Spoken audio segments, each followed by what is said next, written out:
Bonsoir et bienvenue à cette vidéo. Nous allons parler des Noirs d'Afrique ou bien des Noirs en général et la façon dont ils conçoivent avoir les enfants et les élever. En Afrique noire, avoir beaucoup d'enfants, c'est comme une bénédiction. Ils regardent avoir beaucoup d'enfants comme avoir une grande richesse. Je me rappelle d'une certaine femme qui me disait que parce qu'elles étaient seulement nées 5 dans leur famille, elle voulait avoir beaucoup d'enfants. Et cela aussi parce que sa maman avait seulement eu une sœur et que cette sœur, la sœur de sa maman, donc sa tante, avait seulement eu 3 garçons. Donc elle se sentait dans l'obligation d'avoir beaucoup d'enfants. C'est le raisonnement de beaucoup de personnes en Afrique, c'est le raisonnement de beaucoup de personnes noires. En Afrique, on raisonne beaucoup comme, ok, avoir des enfants, oh Dieu va faire. Ou bien qu'une fois que l'enfant naîtra, ce sera l'enfant de la famille. Mais la réalité des faits est bien différente. L'enfant, quand l'enfant naît à vous, et l'enfant est votre enfant à vous, et devrait être votre responsabilité personnelle, pas la charge d'une autre personne. Je me rappelle encore de cette même femme qui disait ok, tu vas avoir les enfants auront leurs oncles. Nous oublions ou ne considérons pas le fait que les oncles aussi auraient leur famille, leur responsabilité directe. C'est une mentalité que nous avons en Afrique noire. Et je pense même que les Noirs d'autres continents aussi, comme aux États-Unis, dans les Caraïbes, ils ont aussi cette mentalité où on a besoin de pomper et pomper et pomper. C'est comme si le commandement qui dit, quand Dieu a dit multipliez-vous et soyez féconds, c'est comme s'il avait dit cela aux Noirs.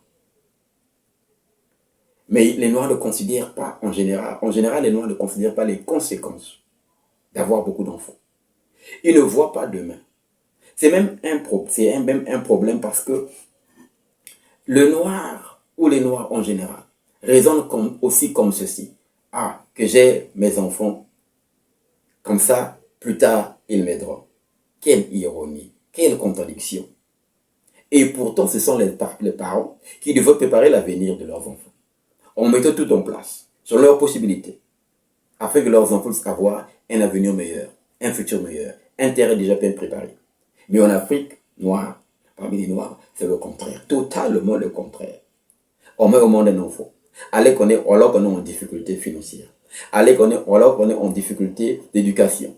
Mais on met au monde un enfant, en espérant que cet enfant, quand il grandira, ou quand elle grandira, c'est elle qui aidera papa et maman. Oui, cela est possible. Mais il faut donner aux enfants les instruments nécessaires pour que l'enfant puisse réussir. Si vous-même vous avez eu une vie catastrophique économiquement parlant, une vie catastrophique professionnellement parlant, une vie catastrophique sur le plan de l'éducation, comment voulez-vous que cet enfant que vous mettez au monde puisse réussir là où vous n'avez pas réussi si vous ne donnez pas les moyens de le faire? Il ne faut pas mal comparer les choses. Certains peuvent dire, oh, David avait beaucoup d'enfants, donc moi aussi je peux avoir beaucoup d'enfants. Dieu a dit, multipliez-vous. Oui, David avait beaucoup d'enfants, mais il était qui? Il était roi. Job avait beaucoup d'enfants, mais il était qui? Il était très riche sur la Bible. Nous avons même des exemples de la Bible. Je parle de la Bible parce qu'il y a beaucoup de Noirs en Afrique qui croient en la Bible et qui citent beaucoup la Bible pour avoir beaucoup d'enfants. Mais ils ne prennent que les passages bibliques qui parlent de multiplier. Ils ne parlent pas des passages bibliques où Dieu dit qu'il faut utiliser la tête, la sagesse, l'intelligence. Et qu'avant de construire quoi que ce soit ou de bâtir quoi que ce soit, il faut évaluer le prix. C'est ce que Jésus-Christ a dit. Avant de construire une maison, il faut évaluer le prix. Celui qui veut construire une maison et qui commence, mais n'évalue pas le prix, il est insensé. Et malheureusement, en Afrique noire, beaucoup de gens veulent avoir beaucoup d'enfants et ils ne calculent pas le prix. Aujourd'hui, dans ce monde présent, avoir un enfant, l'élever dans les bonnes conditions, ce n'est pas facile, ce n'est pas donné à n'importe qui, à tout le monde, parce que beaucoup de gens n'ont pas les conditions financières, n'ont pas les conditions professionnelles, n'ont pas les conditions d'éducation, n'ont pas les conditions sociales, les conditions économiques qu'il faut pour élever un enfant dans les bonnes conditions et lui donner un avenir et lui préparer un avenir meilleur.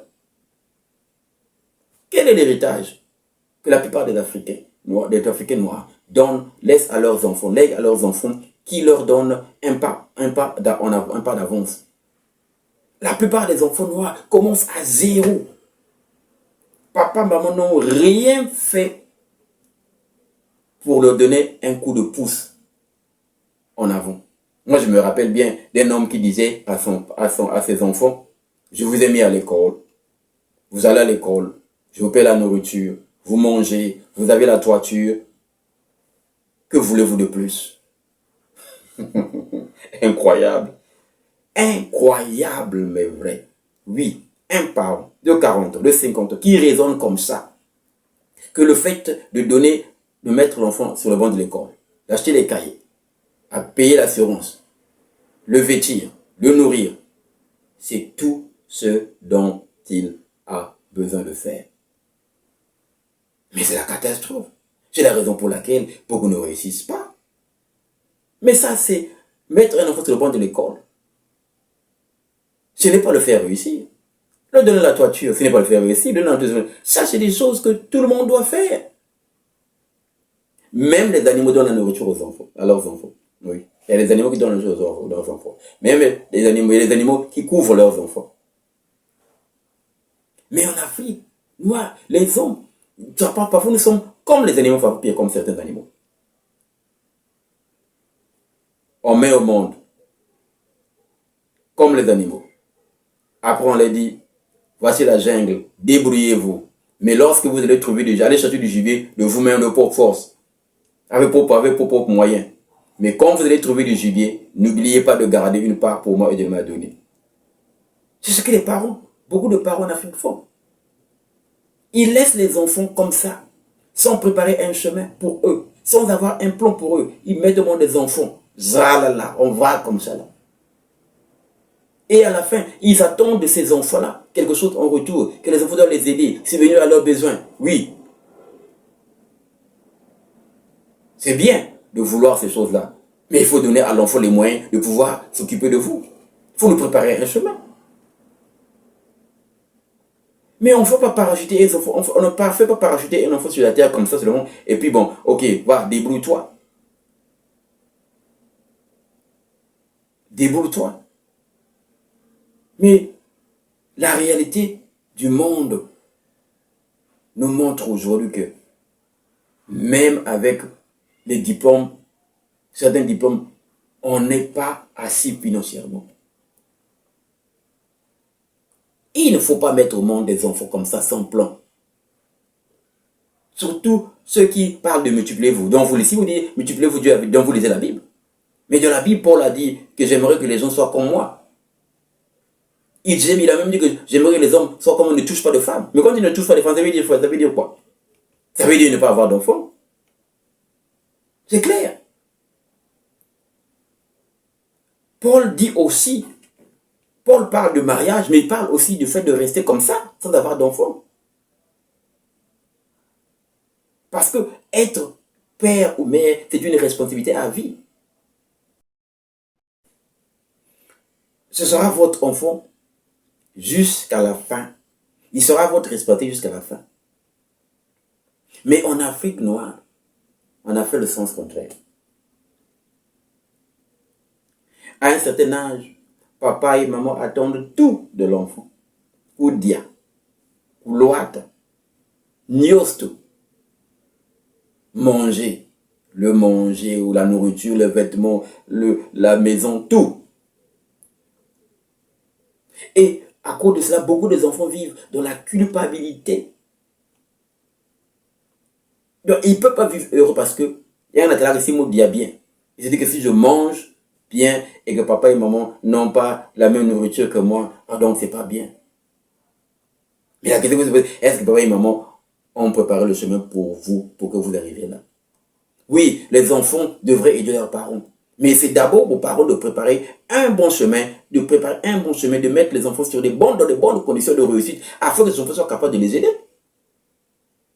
Mais je vais mettre bika bien facile, il bout moi on a bika facile, après bon, moi on va un coulier, moi c'est se débrouiller, après à la fin non moi c'est me lenda, faut un aider. Mais non, c'est pas comme ça. C'est pas comme ça. Quand Dieu a fait les choses, il a tout préparé. Après avoir tout préparé pour l'homme, il a mis l'homme. Voilà pourquoi l'homme a été créé en dernier. Parce qu'il devait avoir toutes les conditions.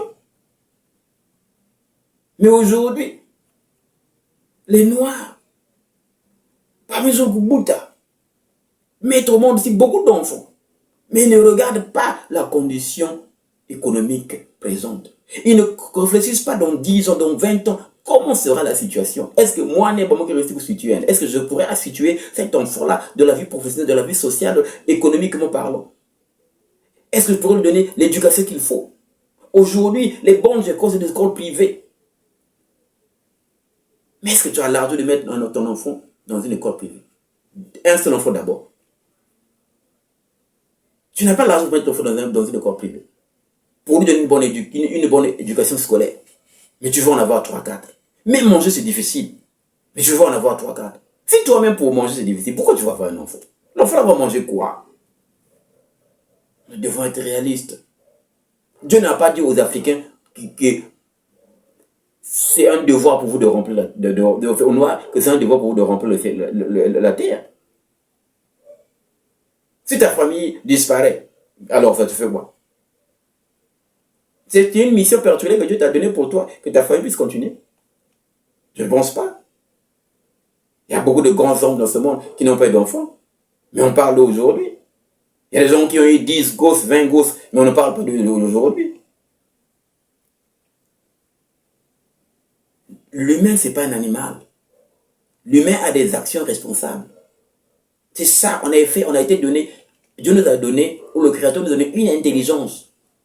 Nous sommes censés être sages, nous sommes censés réfléchir, penser à 10 ans, 15 ans, 20 ans, 100 ans, après 1000 ans après. Nous devons faire des calculs comme ça. Quand je mets au monde cet enfant-là, est-ce que dans 5 ans je pourrai m'occuper de lui? Quand je mets au monde cet enfant-là, est-ce que mentalement, psychologiquement, socialement, tout ça, je suis prêt à m'en occuper toute sa vie? Parce que même quand l'enfant est marié, hein, même quand l'enfant a des enfants, hein, il va toujours revenir au port de s'il y a des difficultés, hein, parce qu'il y a des choses qu'il n'arrive pas à maîtriser, il reviendra. Hein. Vous êtes prêt à prendre tous ces stress-là quand il le faut, toute la vie? Non. Mais vous, non, mon frère va s'occuper de lui. Son oncle. Bon. Mais le frère aussi aura sa propre famille. Est-ce que le frère a dit que il vit pour toi? Donc, parce que même votre que vous, moi aussi. Baba n'a beaucoup de responsabilités. Donc, tu vas vers au monde parce que vous êtes d'un même père, d'une même mère. Tes enfants deviennent sa responsabilité. Donc, tu vas faire des grossesses. Tu vas avoir des enfants. Parce que ton frère, lui, il est bien. Maintenant, tes enfants deviennent la charge de ton frère. Vous êtes entendu comme ça. C'est ce qu'il avait dit que quand tu seras, tu vas aller mettre au monde des enfants et puis lui, il s'en occupera. Non. Ne mettons pas les bâtons dans les roues des autres et ne mettons pas les bâtons dans nos propres roues. La situation économique du monde est difficile. On ne peut pas bâtir une maison sans faire des calculs. Il faut calculer. Il faut avoir les moyens de s'en occuper. Si on n'a pas les moyens de s'en occuper, il faut laisser l'histoire d'avoir beaucoup d'enfants. Il ne faut pas raisonner comme il y a préhistoire. Comment on appelle ça? Nos grands-parents, nos arrière-grands-parents de Nevers. Non, les conditions n'étaient pas pareilles. Les conditions n'étaient pas pareilles. Aujourd'hui, si tu viens à la ville, si tu es en ville et tu n'as pas un travail bien et tu as beaucoup d'enfants, et même un seul enfant, c'est compliqué hein, pour le nourrir. C'est pas comme au temps ancien où il y avait des champs, tout ça, on va au champ, on fait des champs, tout ça, le village, tout ça, on se retrouve ensemble et puis voilà, on mange. Hein. Et maintenant, c'est difficile. Hein. Faut faire attention. C'est ça qui fait que l'Afrique noire n'évolue pas. Ngemo ce qui est la difficulté. Ngemo bout dia moi ngemo nakate difficulté, ngemo tuner nakate difficulté. Donc ngemo ajouter pas si va nanga fruit ngemo ajouter derrière. Donc tu es en difficulté. Tu prends encore une responsabilité que tu es incapable. Tu te mets encore une responsabilité que tu es incapable de prendre. Ça te met en dossier de difficulté pire encore. Donc tu étais d'abord pauvre et en difficulté, tu deviens encore plus pauvre. Parce que si tu avais un morceau de pain à toi seul, ben quand l'enfant viendra, comme tu n'as pas eu un avancement économique, eh ben le petit morceau de pain là que vous avez, que tu avais là pour toi, et il faut le diviser maintenant en deux. Il faut le diviser maintenant en deux. Il ne faut pas critiquer les gens qui ne veulent pas mettre au monde là. Font que bout. Ah, font bout. Quand je veux mettre au monde cet enfant-là, bien que oui, digicien. Ni bien que fils à l'école. Ni bien que s'occuper d'un lit pendant je ne sais pas combien de temps. Non. Il y a des gens qui ne veulent pas mettre au monde. C'est pas parce que les gens qui ne veulent pas mettre au monde, c'est pas parce qu'ils ne veulent pas avoir des enfants. Mais ils ont calculé par rapport à la situation. Il y en a tant qui est. Ah non. Avoir beaucoup d'enfants là, un enfant là, ça suffit. Mais beaucoup, en Afrique noire, bandom, ils veulent les 12 apôtres. Ils veulent une équipe de football. Non. Non. Raisonnons. Au Congo-Brazzaville, les Larry disent quelque chose. T'as la mamba, t'as la foufou. Regarde l'eau. Considère l'eau. Considère aussi le foufou. Il doit avoir une balance. Trop d'eau, peu de foufou. C'est foutu. Trop de foufou, peu d'eau, c'est foutu aussi. Oui. C'est un adage qu'on nous a donné pour que nous puissions comprendre les choses. Nous ne sommes pas des animaux. On ne fait pas la course avec quelqu'un. Il faut mon bout de monde aussi. Il faut mon bout de monde aussi parce que quoi? Les autres, toi aussi tu es obligé de mettre au monde. Non, il n'est pas une obligation. Ce n'est pas un commandement obligatoire à tout un chacun que nous devons mettre au monde.